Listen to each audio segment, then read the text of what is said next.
All right, we're working a cheese at the park. Cheesy bread, cheese it.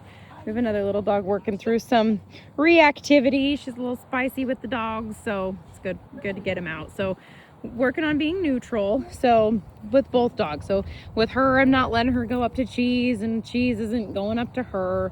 And we're just working the obedience in the environment. Cheesy doesn't seem to really mind too much when it comes to other dogs, but sometimes, like when people are just walking by, he'll zero in, and so sometimes we'll add in a leave it and then back into that, nice walk next to us and making sure he's healing alongside of us.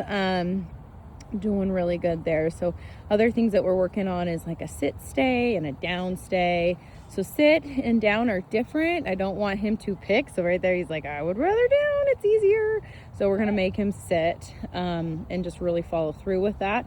All of these little exercises matter, especially with a dog that's so engaged in the environment when they're nervous. So we can use these kinds of things of like, you have to pay more attention to the sit than that person walking around. So it can really help solidify impulse control, build some neutrality, build engagement with us, which are all things that he really, really needs. It's hard. He says it's very hard. Sometimes he'll pant. It's actually cold right now, so this dog is not panting. It's chilly. I'm wearing 2 jackets. We might get some rain here in a second. So he's panting because he's aroused. He's panting sometimes because he's stressed. Sometimes we're asking hard things of him. So so we're just working him through it, and it's important for him to process this. This is my joke, is when he's finished processing, he's a processed cheese. So we love him. He's doing good.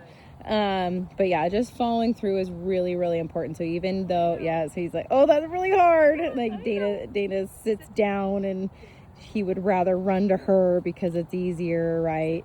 Good. So we're adding all of these things to really proof commands, because dogs they read body language first. So she's even zeroing in like, what are you doing?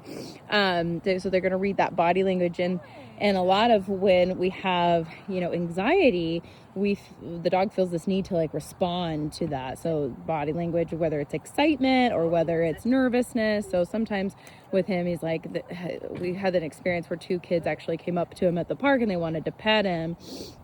And we're like, nope, he's working, he's doing training, but he felt this need of like, do I need to run away? Because he's just felt like I need to respond based on what that person is doing. And so we want to make sure he's not doing those things. So got somebody just working and doing his things, and because Dana's making him process, it's becoming more of the predictable pattern of, yep, there's a person, but we're doing other things, so it doesn't really matter what they're doing. And that's how we're going to build confidence. If we let him sit and linger on it, or we don't hold him accountable for those commands, that anxiety is going to creep up.